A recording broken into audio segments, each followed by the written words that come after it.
Halo, perkenalkan nama saya Made Widiantara Giri, NPM 187000034. Izinkan pada kesempatan ini saya memulai checklist skill lab yang pertama mengenai dasar anamnesis dan juga dasar pemeriksaan fisik sistem motorik. Yang pertama menjelaskan mengenai gejala pada kelainan upper motor neuron dan juga lower motor neuron.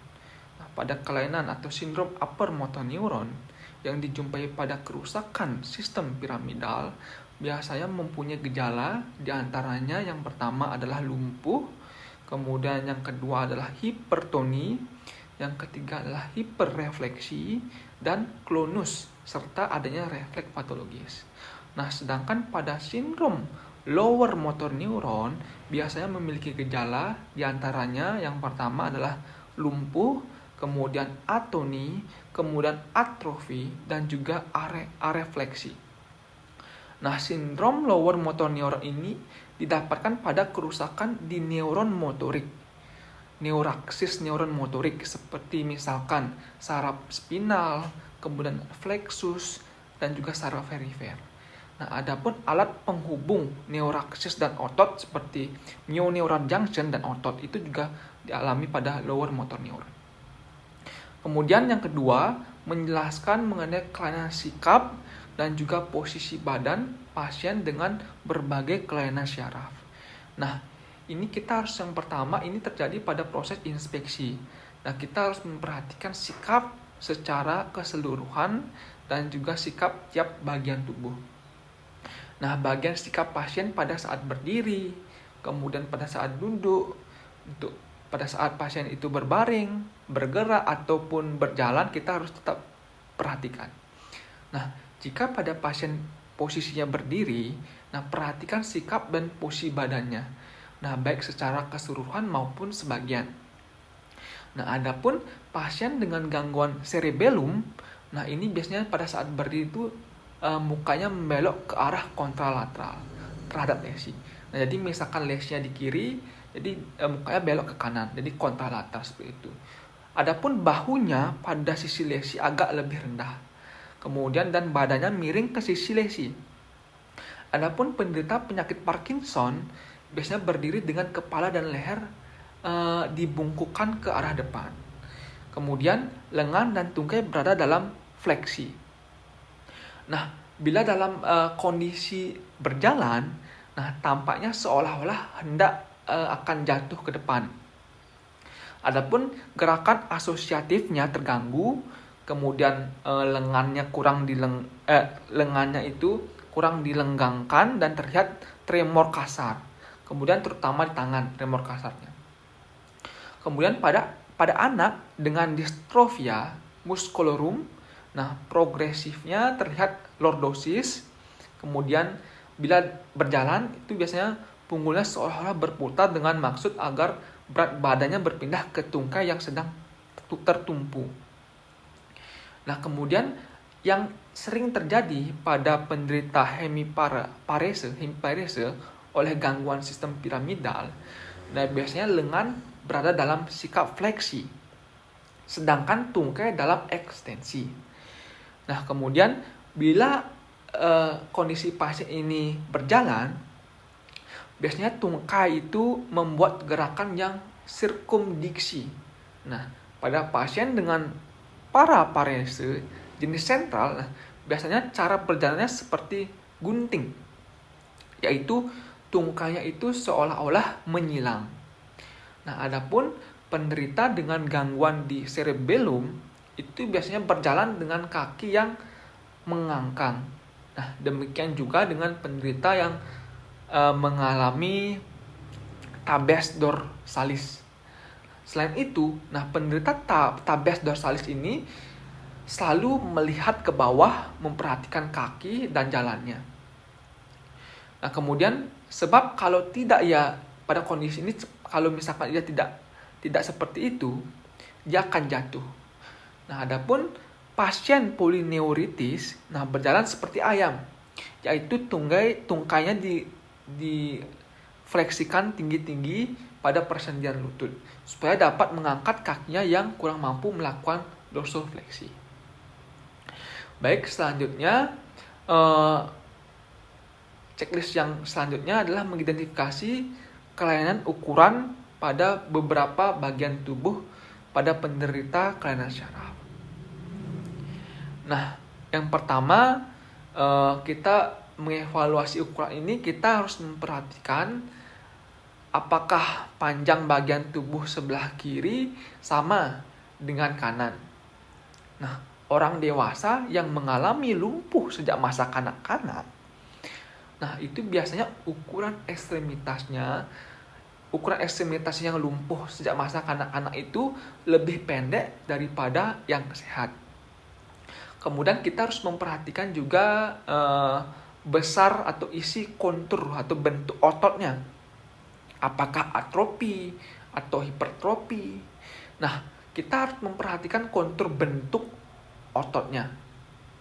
Nah, pada atrofi, besar ototnya berkurang dan bentuknya berubah. Nah, kelumpuhan jenis perifer disertai oleh hipertrofi atau atrofi. Nah, kemudian kita harus memperhatikan besarnya otot. Kita harus membandingkan dengan otot sisi lainnya. Nah, bila dicurigai adanya atrofi, ukuran kelilingnya, nah kita harus perhatikan apakah atrofi atau hipertrofi seperti itu.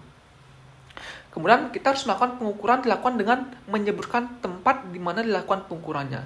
Nah, biasanya digunakan tonjolan tulang sebagai patokan. Misalkan 3 cm di atas oleh kranon. Nah, atau patella atau tonjolan lainnya kita gunakan sebagai patokan ya ukuran tersebut. Nah, setelah itu perhatikan pula bentuk ototnya. Nah, hal ini dilakukan dalam keadaan otot beristirahat dan sewaktu berkontraksi. Nah, tadi kita evaluasi pada saat istirahat dan juga pada saat kontraksi. Nah, bila didapatkan atrofi atau kontur biasanya berubah atau berkurang, hati-hati pada kita harus memperhatikan hati-hati pada pseudo hipertrofi. Nah, ini biasanya terjadi pada akibat ada timbunan lemak. Baik, checklist selanjutnya adalah menjelaskan bermacam-macam gerakan abnormal pada kelainan syaraf. Nah, ini ada banyak jenisnya. Yang pertama kita mulai dari tremor. Nah, tremor ini adalah serentetan gerakan involunter atau tidak disadari yang dimana dia gerakannya agak ritmis dan merupakan getaran yang timbul secara berkontraksinya otot-otot yang berlawanan secara bergantian. Ia dapat melibatkan satu atau lebih bagian tubuh.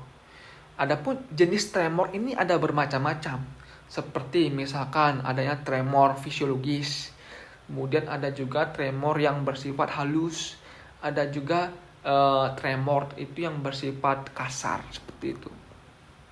Kemudian selanjutnya adalah chorea. Nah, chorea ini adalah akibat lesi penyebabnya adalah akibat lesi ganglia basal. Nah, kata chorea sendiri berasal dari kata Yunani yang berarti menari. Pada chorea, gerak otot berlangsung cepat, kemudian sekonyong-konyong,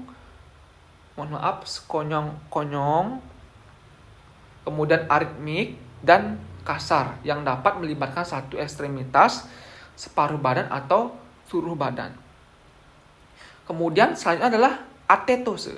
Nah, kata atetose sendiri berasal dari bahasa Yunani juga yang artinya berubah. Kemudian biasanya atetose ini bersama-sama dengan chorea terjadinya. Nah, gerakan pronasi dan supinasi saling bergantian. Kemudian selanjutnya adalah dystonia. Nah, dystonia ini bila didapatkan kerusakan besar pada susunan ekstrapiramidal yang melibatkan beberapa komponen basal ganglia. Didapatkan gejala yang kompleks. Nah, biasanya dystonia ini dimulai dengan gerakan otot berbentuk atetose pada lengan atau anggota gerak lain. Kemudian gerakan otot menjadi kompleks, yaitu menunjukkan torsi yang keras dan berbelit. Nah, selanjutnya adalah balismus.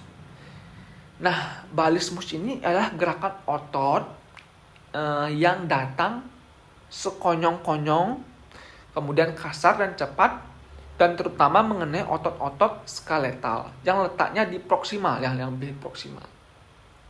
Nah, selanjutnya adalah spasme. Nah, spasme ini merupakan gerakan yang abnormal yang terjadi karena adanya kontraksi dari otot-otot yang biasanya disarafi oleh satu syaraf. Nah, kemudian spasme klonik, ya, spasme jenis klonik mulai sekonyong-konyong, kemudian berlangsung sebentar dan dapat berulang-ulang. Kemudian spasme tonik dapat berlangsung lama dan terus-menerus.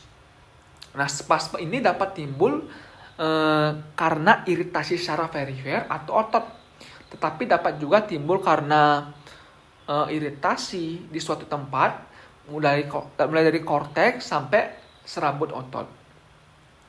Nah, contoh dari spasme ini ialah seperti trismus, kemudian rhesus sardonicus, dan hiccup. Nah, trismus merupakan spasme tonik otot yang pengunyah, dan rhesus sardonicus adalah spasme tonik pada otot yang fasial. Selanjutnya adalah tik. Nah, tik ini penyebabnya belum diketahui pasti. Nah, ada pakar yang menganggapnya sebagai suatu conditional reflex. Ada pula yang mengatakan bahwa faktor psikogenik. Nah, ini mempunyai peranan dan tanda yang penting tik ini, di mana ada beberapa pakar juga yang mengatakan atau menemukan bahwa sistem ekstrapiramidal yang memegang peranan pada tik ini. Nah, tik ini merupakan suatu gerakan yang terkoordinir, kemudian berulang, dan melibatkan sekelompok otot dalam hubungan yang saling bersinergis. Nah, kemudian ada tik yang menyerupai spasme klonik dan disebutkan sebagai spasme kebiasaan atau habit spasme. Baik, selanjutnya adalah fasikulasi. Nah, fasikulasi ini merupakan gerakan halus, cepat, dan berkedut dari satu berkas atau fasikulus, serabut otot, atau satu unit motorik. Baik, selanjutnya kita akan melakukan pemeriksaan palpasi pada pasien dengan kelainan saraf. Nah, proses palpasi ini kita berfungsi untuk menentukan tonus ototnya. Nah, sebenarnya ini kita bisa lakukan di berbagai daerah, tapi saya di sini akan melakukan di ekstremitas superior. Nah, di sini kita minta pasien untuk melemaskan atau merelaksasikan ototnya. Lemaskan ya, Ibu. Nah, setelah pasien dilemaskan, kita lakukan proses palpasi. Nah, pada proses palpasi ini, kita bisa menentukan konsistensinya, apakah padat, kenyal, atau keras. Nah, selain itu, kita juga bisa mengevaluasi apakah ada rasa nyeri. Seperti itu, jika kita palpasi. Nyeri, Bu? Tidak. Nah, kita evaluasi konsistensinya. Baik, selanjutnya kita akan melakukan pemeriksaan gerakan pasif. Nah, ini sama, saya akan melakukan di bagian ekstremitas superior. Nah, kita minta pasien untuk mengulurkan tangan karena kita akan melakukan proses ekstensi dan fleksi pada sikunya, seperti itu. Jadi kita melakukan yang pertama fleksi, kemudian ekstensi dari pelan ke cepat. Nah, jika terdapat suatu kelainan, biasanya terdapat tahanan pada proses ekstensi dan fleksi yang kita lakukan. Nah, yang paling penting juga kita harus melakukannya secara simetris kanan dan kiri agar kita bisa mengevaluasi dengan objektif. Nah, sekarang sudah Ibu. Nah, sekarang yang kiri, Bu.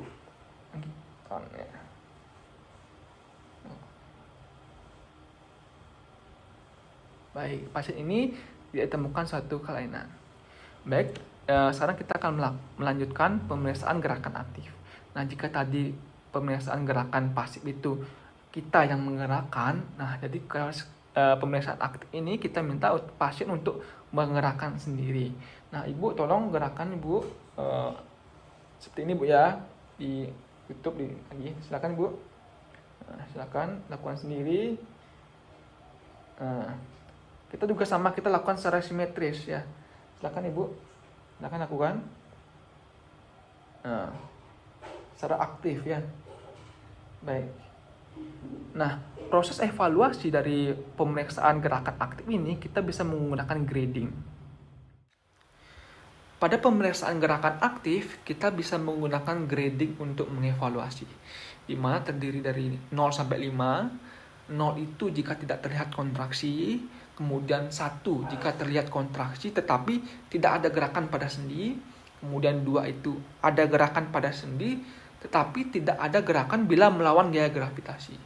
Artinya jika gravitasi itu dihilangkan, baru terjadi gerakan. Kemudian kalau 3 itu bisa melawan gravitasi tetapi tidak dapat melawan tahanan. Jadi jika kita tahan itu pasien itu tidak dapat menahannya. Kemudian 4 itu bisa bergerak melawan tahanan. 4 itu bisa bergerak melawan tahanan pemeriksa tapi kekuatannya berkurang. Di mana 5 itu baru kondisi yang normal. Baik, sekian dari checklist yang pertama. Mohon maaf apabila ada kekurangan atau salah kata. Saya akhiri dengan ucapan terima kasih.